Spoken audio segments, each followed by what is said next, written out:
My name is Mark Fairhurst and this is Bill McDermott. We're at Top Speed Automotive. Come this way, have a look, see what we got. There she is. You may have seen this car in a video that we did during the summer. It's now laid up for the winter while we do some modifications to it, ready for the 2026 season. So maybe Bill... Top Speed Street Eliminator season. Exactly, Top Speed sponsored the Street Eliminator at Santapod. After a very successful 2025 season, getting used to the car, actually getting it on the track, we learned a lot, and we're now putting some of the things that we want to do, some of the modifications into practice. Basically, we had a late start to the season. We did the street week with the car, first time ever in the car. We did okay with that. We ran an 8.0 on the run track on the Sunday, so that was pretty cool. We went to, I think, the Summer Nationals, talk about the highs and lows of drag racing. I think fourth or fifth run, we went over 200 mile an hour, 200.4, and then we hurt the engine on the same run. But it's okay, we got it fixed within about 3 weeks. Back to the national finals, all in test mode, and it sort of went pretty well.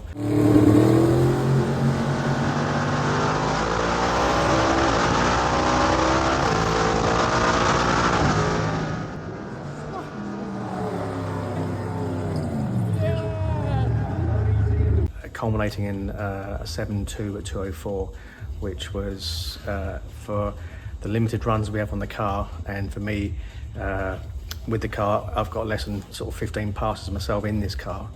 It was a very good meeting. We made it to the semi-finals. We weren't trying to win anything, but everything seemed to gel due to the pre-work we did on the car, probably a year and a half of mechanical on the car, and then the great crew that we have now on board. We made it to the semi-finals, just testing, and we learned so much about the car. I've been racing for a long time with the yellow car up there. I don't think I've learned more in one meeting than we did with this car at that meeting. And the guys put a camera on the back axle so we could see the shocks were banging out.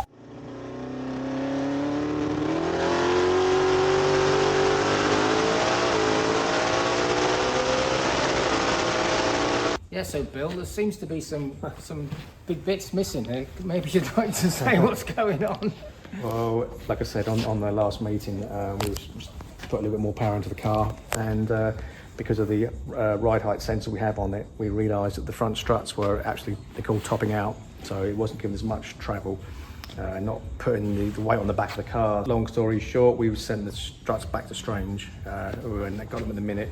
They're revalving the front struts to more of a radial style car now. But the struts are probably 10 years old now. Yeah, they'll be back soon. We'll get the car back on its wheels. This is just making it better for radials. Yeah, it was a 315 radial originally, and that's what it was built for. Right. And then obviously the street limit rules, street tyre, they stopped using the SS 315. You can get the Pro radial now, which is not allowed. So we're down to a 295. Obviously the 295 radial is a dead tyre, everyone knows. So it's quite critical that you get the suspension set up right. It's not just about building horsepower. The trick has been over this last season is learning how we put that horsepower to the track. We're not only just looking at an RET slip from the run, we're looking at the data that is stored on the onboard data logger, because that's giving us a lot of information about how the car is actually performing. It's raw horsepower, but it's how you put that to the track. And in this day and age, big data, the data is important, and we also have to find time to analyze it between each round so that we're able to go out the next round with improvements. It's getting that small tyre, the 295, to the track. You can turn up with 5,000 horsepower, it doesn't matter. You ain't gonna get it down. Obviously the tracks over here aren't like an American style radial prep. They're just prep for slick pretty much. Which makes it even trickier to put the power down. So hence you have to look more at the suspension setup than horsepower. So that's what we're going to do for next year. I mean, how long did you have that car built? Well, you've still got it. It's still there. I think it's 21 years. 21 years of development. Yeah. And we still haven't finished with it. It's no. still an unfinished project, that is. Yeah, That's a pro-charged, all steel, all glass car. But it's just the Pro Charger power is completely different. It's a handful, wasn't it? Yeah. It What were was you a running? handful, What times were Bill. you running? The best we did with that was an 8.1 at 1:69, but that was throwing the belt off, and then we never actually finished it. I did get back into trying to give it a bit of a rebuild, and then the Bentley came along, so it just negated everything I was doing. So, but yeah, it's still there. We'll get to it. But so the Pro Charger, I mean that's quicker to 60 foot than that. Really? Yeah. At the moment. At the moment. At Yeah. the At the moment, we get the suspension sorted. It might not be, but yeah, for a big heavy car, I mean that's 800 pounds more than weighting than the Bentley. So plus, so it just shows you the different power adders that the people have. And it's the power management is what I'm trying to say there. That thing was, it was crazy to the 8th. It was 5.2 we went in the end. And then I think first meeting and that we did 162 in the 8th. So it just shows you, and that was still, then it was just coming on the power. So it's been a bit of a transition for me, but it's, I'm enjoying it and still learning. It's just a different comparison with two cars. So. Is that where you got the nickname Billy the Kid, racing the Camaro? Yeah, a long time ago now. That is, back in the 90s. He's not a kid anymore, but Yeah, I feel it. I feel it, but maybe not. just to explain some of the things that we do with the car over the winter, no race car likes to be left up for long periods of time inactive, really. What we tend to do, and what we've done with the Bentley, is we've slackened off all the rocker arm adjusters, so it's taken the pressure off the valve springs, rather than have a number of valve springs sitting there all winter with them being compressed. If you don't do that, then quite a lot of other people, they'll just run the engine every few weeks. The third way of doing it is to just crank the engine over by hand. I certainly, on my car, I just bring it over a quarter of a turn by hand every week, and it means that every spring has a chance to relax. The other thing that we want to be very careful with is moisture, because the oil contains moisture, the fuels contain moisture.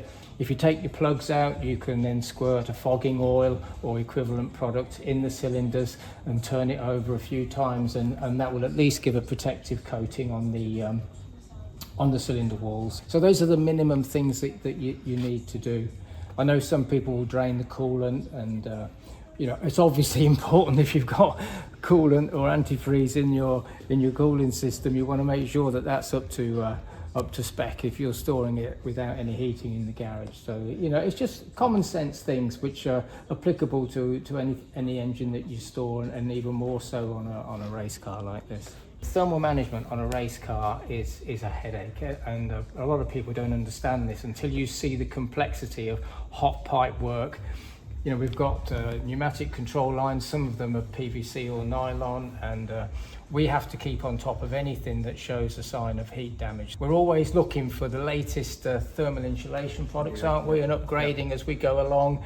The thing about racing the car during the year is that you almost have a little checklist of things you need to do. Very big checklist. And now is the time to do it. We were discussing the diaphragms on here that you checked. We were really tipped off by a video that we saw, didn't we, by somebody, and it sort of red flagged these. Pulls them apart and replace the O-rings and stuff. It's like the fuel regulator as well. There has to be diaphragm in there with fuel, old fuel in there. All those little things that when you go to the racetrack and you're suddenly peeing out fuel or water or whatever it is, it's just mainly basic stuff that you overlook. But if you can keep on top of that, you're halfway there with these sort of cars without spending too much money. I know for a fact if we take anything apart and we know that it's not going to be filled with a liquid, then we'll squirt it with a water dispersant oil, WD-40 or something equivalent. That's true of any of the O-rings that we were just discussing, that they age and stuff. It's squirting them with a lubricant while we assemble them. Even flushing the fuel out as well, out the fuel lines, all the basic stuff. So is this completely dry at the moment?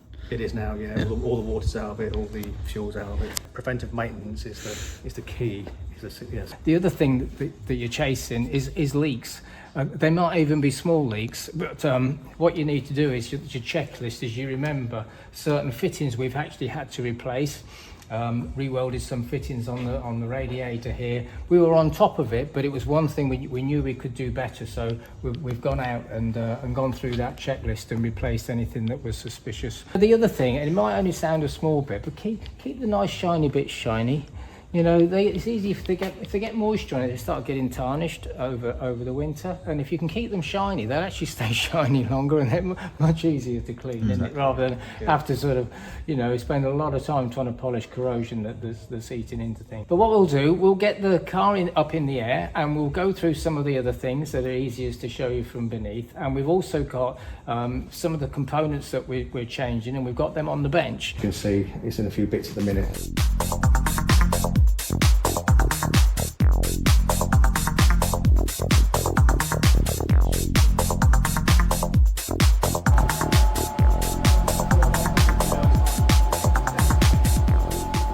Right, so we're under the car now, and for those of you that's never seen a dry sump system before, this is the Moroso dry sump system for the big block Chevy, and we've had to take all this off to take the sump off to get at the main bearings, because what we needed to do was check that we had no issues with the lubrication or anything on the main bearings. So we did that a week or so ago. The other thing that is fairly new to us is the way that the crankshaft thrust is taken, because we're launching the car pretty hard now, and we know that in some previous generations of engines, the thrust bearings were really pounding the crankshaft. Particular engine has had a modification done to it where the load is taken, the thrust load is taken in a special bearing on the front of the crankshaft. And it basically eliminates the problems that you have with the traditional rear thrust bearing. All very happy with that, weren't we? There was Even put the bearings back in. Yeah, so they're fine. Not a speck of dirt in the oil. Something else we're doing is for our own use. Is we're having the oil tested. Company over here will compare the old oil with the new oil. So hopefully they can tell us the breakdown, the heat, what the engine's doing, you know, and it's just for our own records. There's something else to see if the oil we're using and the oil additive we're using, which everyone, you know, they all say it works. At the minute, you know, the oil did come out pretty clean. So it's just another little thing we're doing on the side. If the oil's not working, then we'll switch, and there's so many more oils out there that we can use, but I'm pretty happy with it at the moment. We'll keep you posted on the results, because that should be quite interesting. The other thing is you can't see micron size contamination.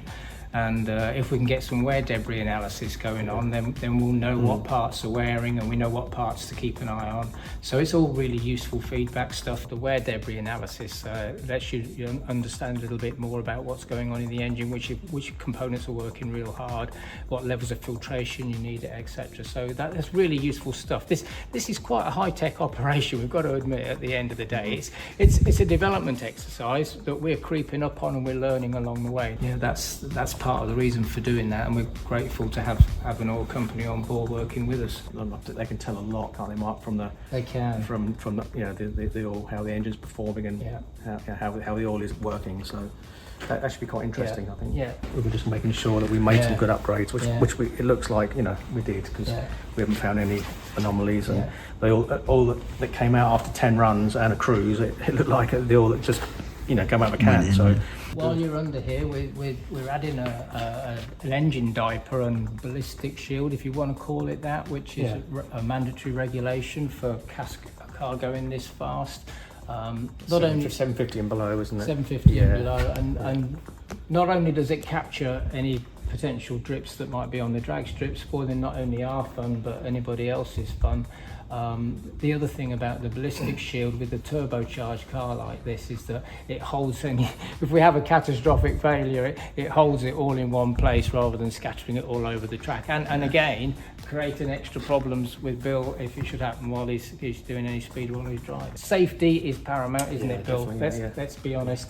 So we have a tray as well that goes on there, so we're going to now have a blanket, SFI blanket, and a tray, so hopefully nothing will happen, but if it does, then we should be covered for getting oil onto the back tyres, which is everyone's nightmare when they go racing. Can someone hold a bucket for me? I can't get it out, stuck in the bucket.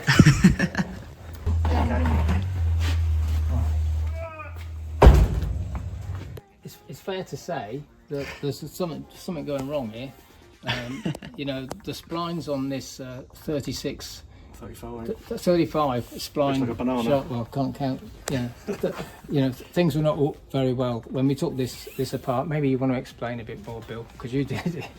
Basically, it was at the car again. We mentioned the dead hook scenario with the radial car. It's if you watch the car, they just slicks are designed to do turn and radials don't, and it's a fairly heavy car. And we're putting not a lot of booster at the moment, but we will be next year. So what I talked about earlier was preventive maintenance. Now we're getting onto some bigger stuff. We pulled the shafts and just thought, oh my god, that doesn't look right. So they're a 35 spline shaft, and so we've now upgraded into a 40, and we're going to be doing there's the old third member, so we're doing that as well. Basically a street style diff with a street style spool in it. So I've just thought, you know what, let's just go for it. So we're upgrading gear ratios, going to a pro style third member now, because I think that could have been, you know, Could have been disastrous. Yeah, it could have been, yeah, because we all know what happens if a shaft breaks on a run. So Yeah. that's yeah. But my understanding as well is even the 40 spline shafts can be a problem depending on the usage.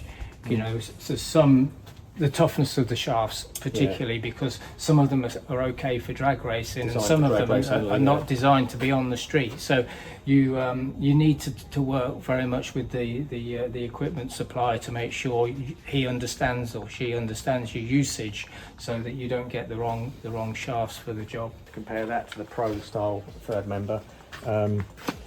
We've gone. This is a 9-inch ring, so.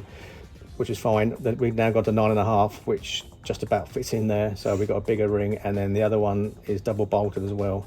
That's a pro gear as well, not street gear. And then like I say, we've gone to 40 spline, and then it's completely different, much more bracing. The new one's got a side low bolt, which then goes onto the ring, stops it from flexing. So we should have that all covered for adding a bit more boost, but we're just so lucky that we pulled the shafts and had a look. If we didn't find that, then it could have been not good. But no, we're in a good place for the rear end now, so we can add a few more pounds of boost off the line and hopefully take a bit more off the top end. Right, here's the new diff I was talking about, the third member. There's the low bolt, which sits on the ring, stops it from flexing, because these do flex a lot under load. As you can see, all the extra bracing, we should be a little bit quicker off the line. And we're also adding a drive shaft sensor as well, which we didn't have before. That was from Motion Raceworks, which we deal with a lot. So yeah, just adding more sensors and More data. More data, yeah, exactly. Thanks to Quick Performance for the upgraded diff and the axles. They were a great service, and we'll be using them again. And if you need any parts off from them, give us a shout. You begin to see how complicated a system that it is to understand, let alone actually go on a racetrack and make it work all in unison to an optimum condition. Yeah. And that optimum condition changes almost hourly track, from track to track, day to day, hourly when you're racing, to the temperature. Who went up the track a minute before? Yeah, exactly. They all have an effect. So we end up with all this data and knowledge that we then have to really on the hoof put into the car. That's it. And hope it goes. Right. And of course it's up to the driver as well. He's the guy's hanging onto the steering wheel. And I think that quite nicely brings us into one of the other modifications that we were talking about, which is actually staging the car. Those of you who watch drag racing, you'll probably know what we're talking about, because you have to load the car up against the gearbox. So we use what we call a trans brake, and the car is locked in both forward and reverse gears, and the engine then is allowed to load up against that. So you can imagine the engine starts straining and developing horsepower, which spools up the turbos, which starts developing boost. Well, if you're going to do that to stage a drag race car, you're 6 inches away from the beam, and while the engine's producing all this power, you've now got to get into stage. Yeah. And the device that's used is an electronic device called a bump box. Bill, they're difficult to get used to. I've never actually driven with one. I haven't yet. Well, that's a funny thing, because the Motec does have it on, but we couldn't figure out. It was too much of a. We did it out in the car park, got a bit of boost, and nearly broke my neck because the car launched forward about 3 feet. And we couldn't fine tune it, so that meeting, probably everyone saw it, but I could either go into full stage, then get the boost up, then launch, or that's fine if you're qualifying, but when you go into racing, people soon suss out that you can't get the boost up. So it's extremely difficult for a turbo car to go in, try and cut a light, and try and get the boost up. It's impossible, pretty much. So I've gone out and bought a bump box for it now, which I haven't used yet. That should hopefully make a big difference with the car as well. If you watch some of the videos before, where I was cutting the light, you can see first gear just takes forever because I wasn't leaving on boost, and it was actually pulling the motor down. You just bump straight in and you can leave on full boost. So really looking forward to that. It's going to take a bit of time to get used to it, but I think I've found a good solution for it. Just trying to get it off the line, get some boost, and cut a light. That's it. If you can do that, then you can win races. Yeah, a bit more competitive. Yeah. And spectators don't always realise the complications. It's just a straight of line. actually staging It's a straight a car, line, that's what you're doing. a car like this and doing that. The later versions of pulse width modulated bump box give a smooth approach. So That's it, yeah. we'll give it. It's another trick in it. If we've gone back to the pits and set the car up with a certain tune to do a certain thing, and then you don't leave the line with the boost that you needed, all that tune just gone to waste. You know, what a system. I mean, this is as complicated as an aircraft. You know, if you think about it, or all these things. There's so much in these cars these days. Right, the options on the rear shocks, they go from probably $2,000 up to 30 grand, like Mensa and all those sort of shocks are what all the radial guys use on the 8th mile and quad mile. But it's such an important part of, as we're saying, the tuning is the rear shocks. Again, the same deal as we had with the front shocks. We realised from the data did show us that the shocks, we called it topping out. And then we put a camera on there and just had to see it for our own eyes, and it was like, wow, they are absolutely topping out. We've ordered another set of radial style shocks with a much longer stroke, so it'll give a lot more separation for the car. And we also noticed that the rear anti-roll bar was also completely maxed out, so we put a tiny bit more power off the line, and it just literally hit the tyre. It couldn't allow it to travel or push down any further into the track. We've also got some ride height sensors, haven't we? That we're putting in we're both doing front that as well. and back. Front and rear, So- we're doing them. So another little option that we've done. So we've got quite a lot of data already, but we've already realised that to go to the next level that we want to go to, I think we've got another 4 or 5 sensors going on it for next season. We'll do a little bit on the transmission as well in a minute. I'll show you that. We do have a problem with putting a lot of power down. As you've seen, the cars are likely to run a wheelie, which we were discussing about the 69 Camaro. We're very prone to pulling wheelies.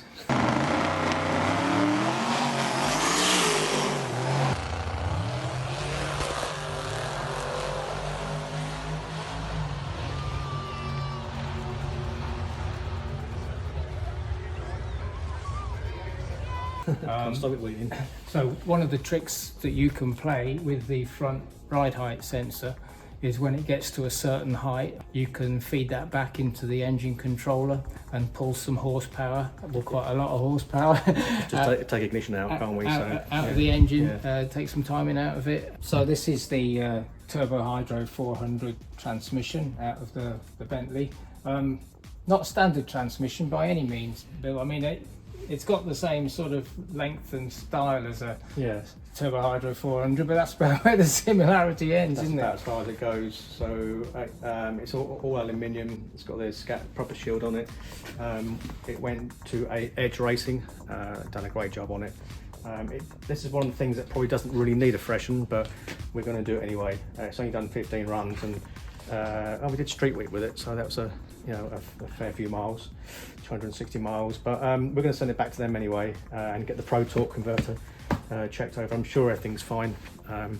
We run the LAT oil, and that came out again, like the engine oil came out like brand new. So big shout out to Edge, because they do build a really cool box.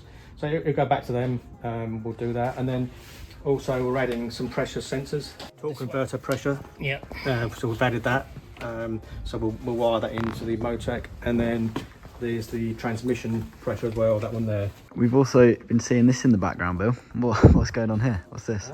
It's just something we predominantly do parts here, you know. That's mainly what we do, but my secret passion is just buying cars and doing them up, turning X-race cars on the street. Done quite a few in my time, but yeah, this one turned up. It's an 66 Nova, or Chevy 2, whatever people want to call it.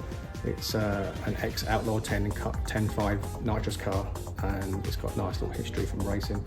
I managed to pick it up from a friend as a roller, so we've just pretty much took all the race stuff off it, put it on the road.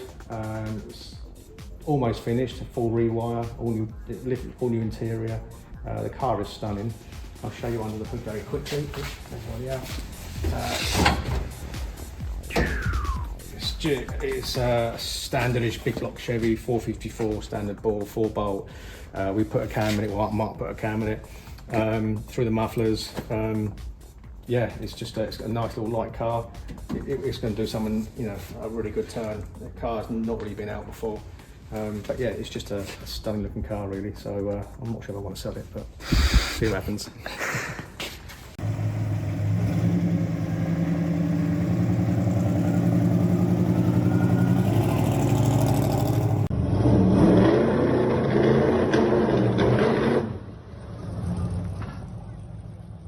So, in summary, a lot been going on, Bill. A lot been going on. There's the standard maintenance that we do with any race car really, but specifically with the Bentley to make sure that the engine's okay while it's not being run, while it's in storage over the winter months.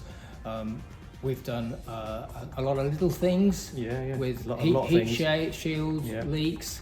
We've checked bearings. We're putting diaper on it. Then some more major things going on with... There's a lot of things we haven't talked about, which we'll talk about next time, some quite good upgrades, but yeah, that can be for the next instalment. All about suspension components, rear axle ratios, adding more data, all this to improve both the adjustment for setting it up at the track, getting more of that horsepower down onto the quarter mile, improving RET. So it was 7.2 last year. Yeah. You know, we'll be nibbling away there, won't we, next year? I'm not saying anything, but we're quietly confident. Quietly confident, little bit at a time. And you know, somebody we've got to thank who's not here today, John Webster, of course, who's helping with the tuning of that. You know, he helped us a lot last year, didn't he? Hope he's going to be on board for next year, and hopefully will, you know, stay along with us.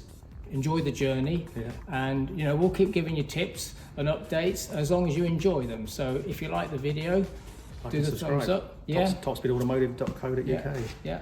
Come and see us.